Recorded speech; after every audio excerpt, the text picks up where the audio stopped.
Sci-Fantasy short stories. Of Monsters and Mushrooms by Lesley Herron. Chapter 9, Killin' Babies. Climb faster!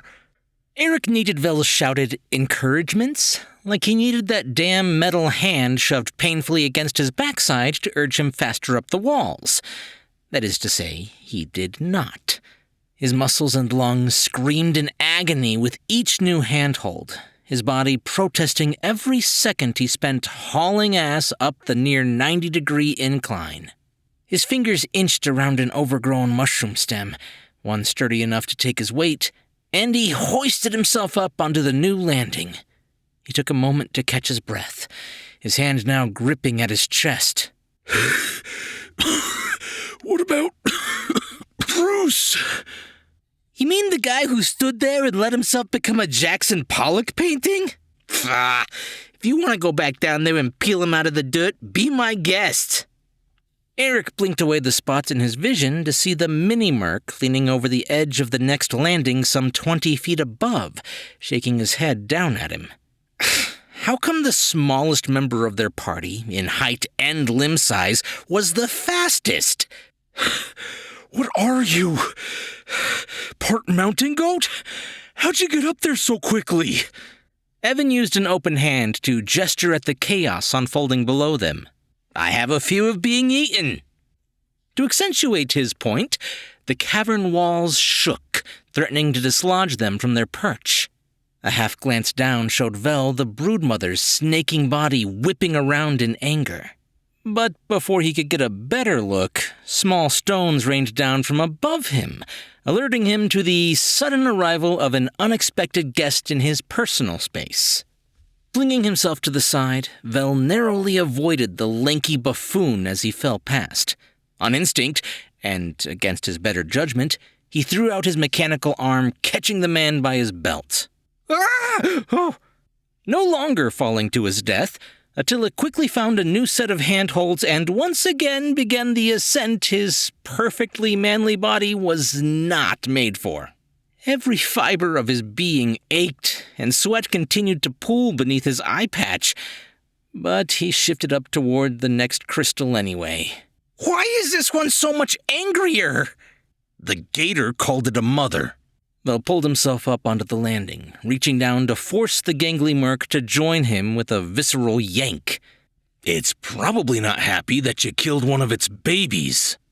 Damn it, Attila! Brig, having joined the mini-merc on the landing above them, peered down at his buddy and jabbed a giant accusatory finger in his direction. What have I told you about killing babies? To not to. Oxygen now returning to his lungs, Eric climbed to his own feet in time to see the merc kick a stone ashamedly. He frowned, exchanging a look with his brother. Wait, how often are you killing babies that you need to be told not to? Grabbing his sibling by the shoulder, Vel turned him towards the wall and gave him a less than gentle shove. Is that really important right now? Yeah. Eric swiveled on his brother. I think it's important to know if we have a baby serial killer in our party. Evan frowned. Wait, is that a baby that kills people, or Can't you figure it out from context? Vel snarled, encouraging the slowpokes into motion with a hard push. We can argue about this later. Let's move. Resisting the jab in his spine, Eric pointed down at the bedlam below. What's the hurry? She's not even interested in us. She's too busy making a meal out of the stragglers. Vel spun to see that, sure enough, Mama Worm had rounded up several snack-sized morsels. These ones appeared smaller than even the one Attila had killed, making them the weakest of the hatchlings. He turned away right as the broodmother tossed one into the air and swallowed it whole without so much as a chomp. Oh, you want to wait around for her to finish eating before we continue climbing? He kicked clear a few rocks at his feet. Sure, this looks like the perfect spot to set up camp again. I'll just make a fire for dinner. Okay. Point taken. Eric returned to the task, grabbing hold of the nearest crystal and began climbing. No need to get testy. Vel rolled his eyes, more for his brother's comment, but then again at the sight of the lanky merc barely 6 feet off the landing and already shaking like a wet clam in a rainstorm. Given this idiot's ridiculous height and long limbs, he should have been much, much higher. He sighed and stepped up behind the man, deciding his brother would have to fend for himself. Hand over hand, mechanical fingers gripping around slick crystals and crumbling stones, Vel shadowed Attila, propping him up when he slipped and spitting encouragement when he started slacking.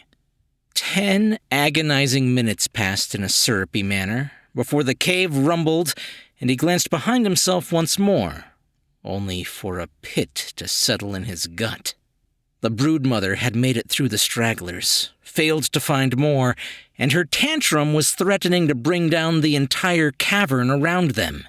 Deep tremors rippled through their wall when she slammed the back 2/3 of her body into the ground, and a deep fissure raced up to the ceiling, knocking several elephant-sized stalactites from their perches. They careened into the soil below, sending dust and debris into the air, pelting Vel and Attila as they struggled to keep their grip on the wall.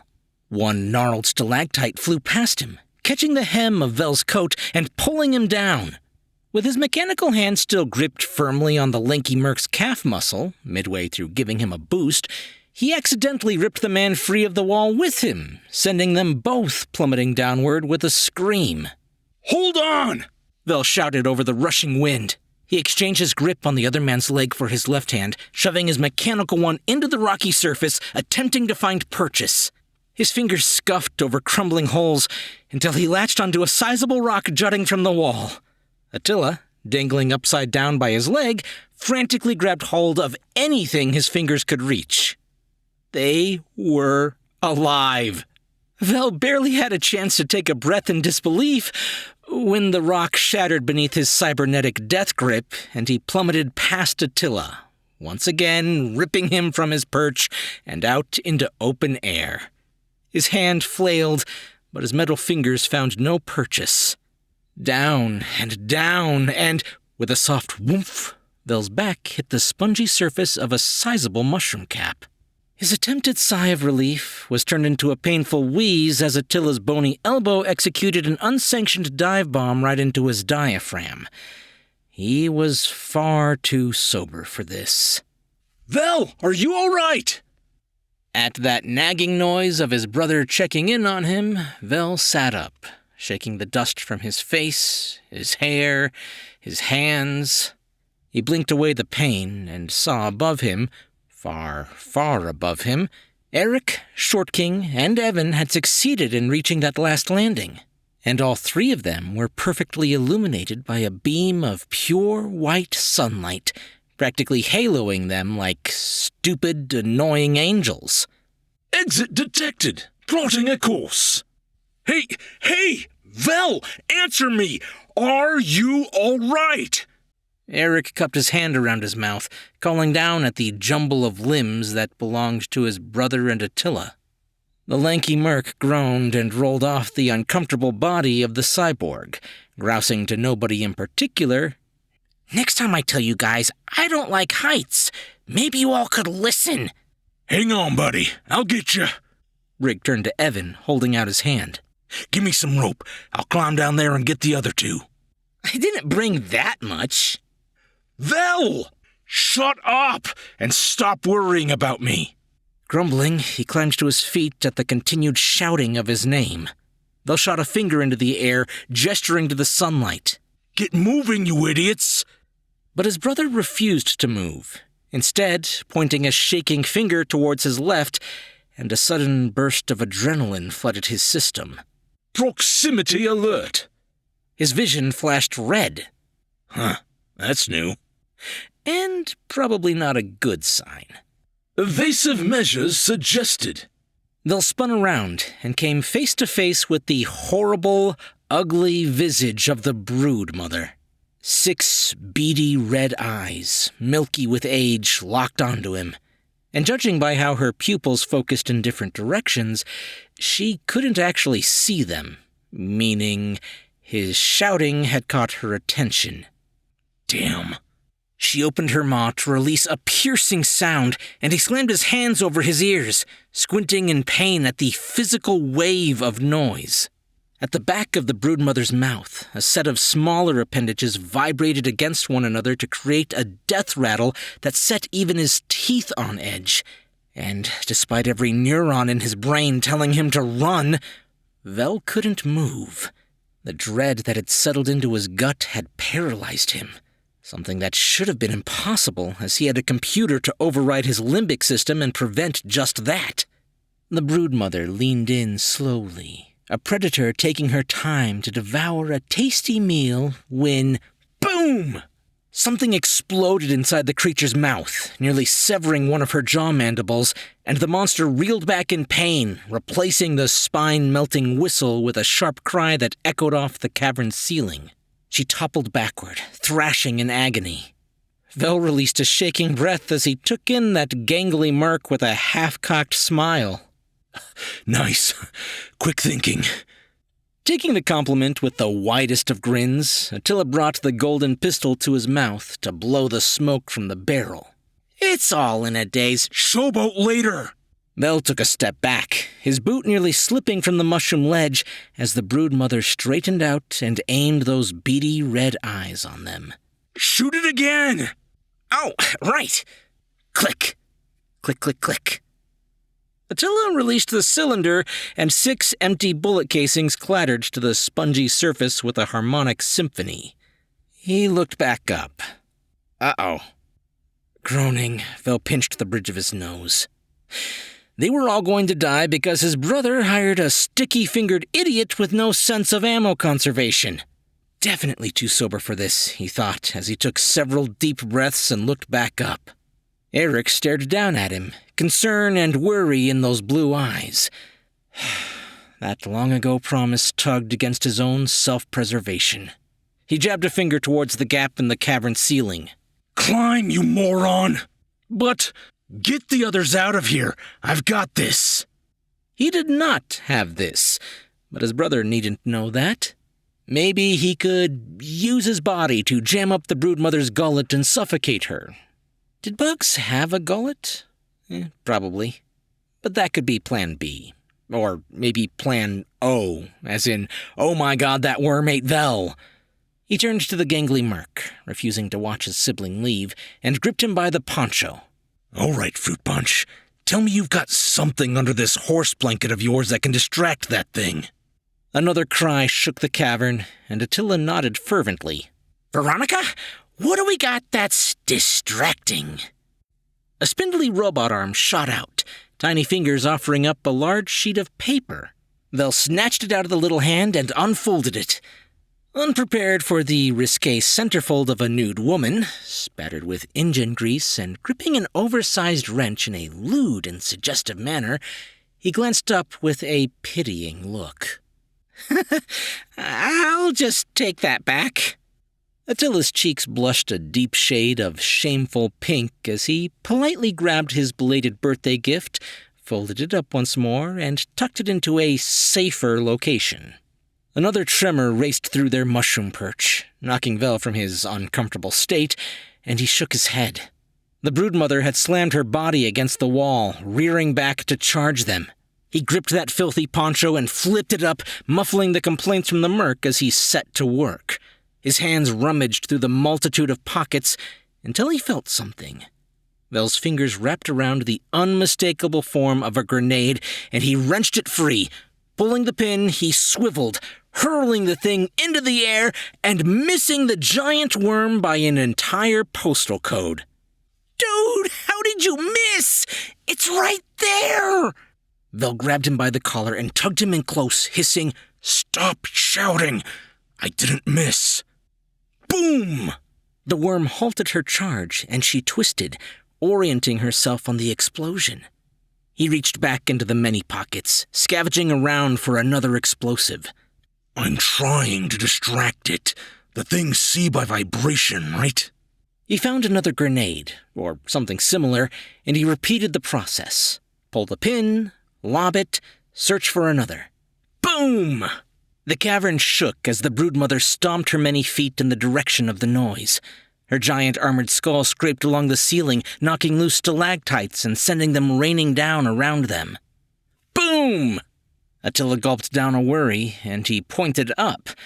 I don't think your plan is... Have you been eaten yet? Vel found what had to be the last grenade and pulled it free. This one came in a thicker cylinder, and deciding, hey, a distraction's a distraction, he yanked the pin and lobbed it in the direction of the others. Wait, no, that one's... Crack-a-kaboom! Vel's retinas felt like seared tuna steaks as a series of explosions rocked the cavern, knocking them clean off their perch. He cursed, grappling for anything to catch hold of as they, once again, plummeted. The world around them continued to ignite as trails of sparks jettisoned in every direction, leading to more explosions wherever they impacted. The cavern shook, sending nearly all the remaining stalactites crashing to the earth. His vision had gone completely white, the world nothing but noise. The gut-churning sense of freefall told Vel he hadn't died. Well, that and the clamber of scrawny limbs attempting to choke him. Just as the remaining air in his lungs had been stolen by their fall, they impacted the hard earth. Or so he thought. The ground bucked and writhed, nearly tossing them back into the air. Ah, hell! Vel blindly slapped the smooth, slimy surface of what had to be the broodmother's back. He felt a split between two of the plates and latched on with mechanical fingers. The broodmother reared up in fear, her appendages clacking out a shrill cry, and she retreated from the still raging assault. Her massive body thundered along the ground, her thousands of legs slamming into the earth and propelling her forward like a spooked gazelle. Vel's cybernetic eye managed to recover, the world swimming back into focus just in time for the worm to rear back at a solid wall and slam herself into it like the barrier was nothing more than water, diving beneath the surface. Crap! Vel released his grip and flung himself, and the man still wrapped around his neck, free of the burrowing behemoth before they were pulled down into the depths of the earth with her. The two of them landed in a rough heap at the mouth of the cave, rolling this way and that as countless legs hammered the earth in retreat. When the world fell silent and still, the acrid smell of burnt sulfur the only remnant of the mini-sun he had detonated, Vel rolled to his hands and knees. His palms searched the disturbed earth blindly until he came across the unmistakable, scrawny form of Fruit Punch. He pulled the two of them up, giving him a good shake before he shouted in a whisper, "What the hell was that?" Giggling a little at the success of one of his many, many side projects, Attila adjusted his hat and then shrugged. "A little firework." Little? "Yeah, to celebrate if I ever got ginger in the sack." The ringing in his ears nearly forced Vel to protest, but he relented with a sigh and glanced back to where that lonely beam of sunlight had once shone. The near collapse of the cavern had sealed off their exit, and he slumped. "Looks like we're gonna have to find a new way out." "Think the others will be okay without us?" Vel nodded. "They have Evan with them. They'll be fine." He gave a defeated look across the ruinous cavern. "I don't want to linger around for when those babies come back. Should we backtrack to the entrance?" With a slight shrug, Attila pointed into the darkness of the tunnel left by the giant worm. "Or we could just follow this. The entire area is lousy with subway tunnels, sewer lines, secret underground government networks. We're bound to run into something that'll lead us topside. Eventually." He lifted his eye patch. "Veronica, engage night vision." Vel considered their options. Hang around and wait to be eaten, return to Bruce's hideout and try a different path, climb back up and see if the original exit could be used, or plunge headfirst into a dark tunnel created by an angry city-sized worm and hope they find a way out before she found them. He'd heard stories about the tunnels. More than one old-timer had regaled him over a drink about finding hidden passageways full of pre-war tech, but those were likely little more than tall tales. He ran a hand down his face. Damned if we do, damned if we don't. Sure, why not? Vel sighed and prompted Arthur to engage his own night vision. Worst case, there are no sewers or secret tunnels, and we just die horrible, grisly deaths. Attila's grin faded as the cyborgs grew.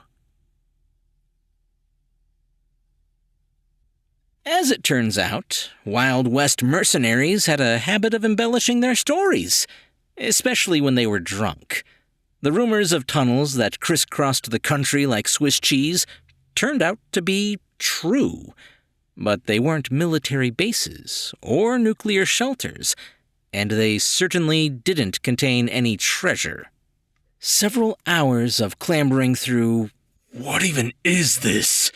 Mel shook his boot after stepping in his umpteenth pile of the foulest-smelling gunk and grumbled. I take it back. He kept his voice low in the dark. This is the worst-case scenario. Why would a civilization even need this many sewer pipes?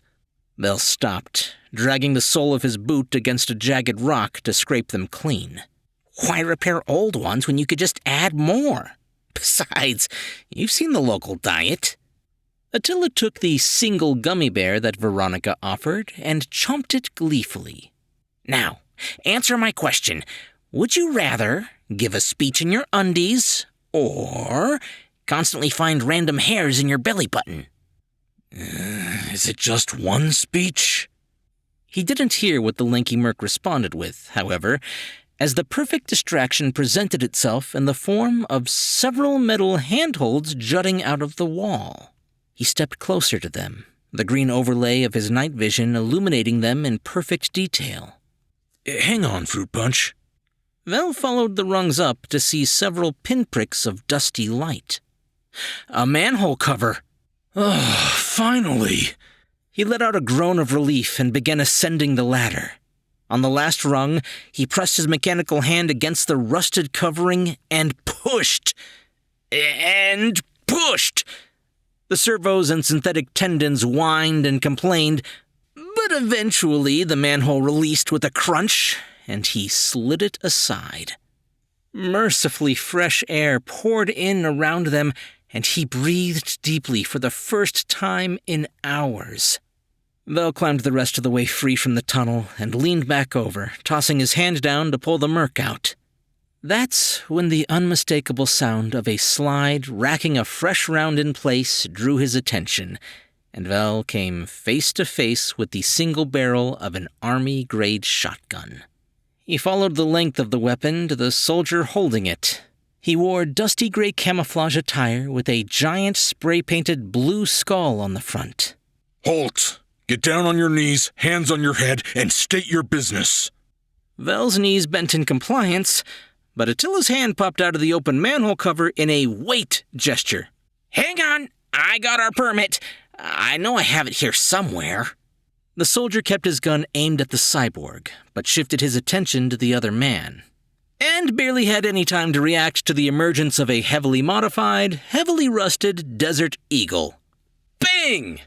Vel flinched at the spray of blood, staggering back a step as the soldier fell to the ground dead. He bit back on the bile rising in his throat to whirl on the merc. Are you insane? He grabbed that poncho, hauling the man free of the sewer. What did Brig just tell you? Attila pulled away, offering up his favorite shooter to Veronica, and waved a hand down at the soldier. Does he look like a baby to you? Why did you shoot him? Vel tapped around the pockets of his duster, searching for a hidden flask or microbottle or mouthwash. Something to take the edge off. He found nothing and pushed his fingers into his temples. We have an actual permit. Even if we're out of bounds, we could have talked our way out of this. Attila's eyebrows went up, and he pulled out the scroll with the seal of Madam Whisper stamped to the front, the same image that was emblazoned on the dead man's uniform. Oh, right. I forgot about that. There's no way that shot went unheard. So? Attila spun around, taking in the surroundings. The tunnel had spat them out in the outskirt region of Pale Point. Tall buildings blotted out a hazy sky, and the unmistakable sound of foot soldiers and tanks rolling across asphalt could already be heard. Barricades had been set up, blocking off almost every side street, and glints from far-off windows warned him of potential snipers. Uh-oh. Watch out! Attila grabbed the cyborg and dropped, tumbling down a small berm and into the wide-open street with no cover. The metallic zing of a bullet ricocheting off concrete alerted him that his hunch had been correct. Vel jumped to his feet. Fight or flight had kept him alive this long, and he'd be damned if he was going to meet his end sober. He spun on the spot and took off in the direction with the most cover, Attila hot on his heels. Ghost towns made crappy command posts, he thought, as the two of them squeezed between a bus and a logging truck. Whatever the military had been sent here to do, they couldn't possibly have enough manpower to cover the entire city. They ducked through parking garages and apartment buildings, listening for the sounds of footsteps dogging them. Over here! Attila waved Vel across the empty 6-lane highway and down another berm. At the bottom sat a massive shopping center. The parking lot alone could fit all of 3 Hub in it. Several times over, actually. He stepped out onto the cracked and sun-baked asphalt, ducking between cars and keeping an eye out for any rooftop glints. Vel paused, only for a step at the familiar sight. It had been years since he'd seen a mall, and this one made him ache for home. They had come in around the back, where a dried-up water fountain normally greeted guests. A bomb blast had obliterated the front of the main shopping center, but some of the branching buildings still stood. There, between the decimated furniture store and a burnt-out clothing boutique, sat something that brought a massive smile to his face. He tugged the gangly merc in that direction. Oh, wow! Attila stared up at the imposing 2-story structure of the largest sporting goods store he had ever seen. He ran ahead, practically skipping to press his face directly against the glass doors. The contents had been completely untouched, and he pulled his face back with a pop, gesturing excitedly. Let's go in here! Vel glanced at the sporting goods store, and then back to the alluring shop front that had called to him. Max Liquor Emporium. Tell you what, Fruit Punch. No way he was gonna face whatever without sampling a little of everything first. He clapped the merc on the shoulder. How about I meet you in there?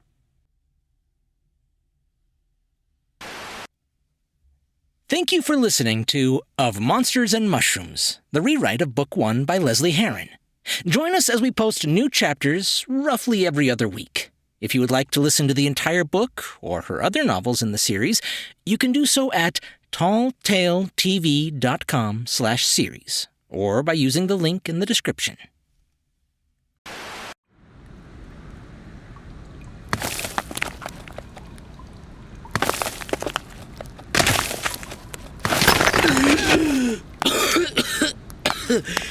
Crocky!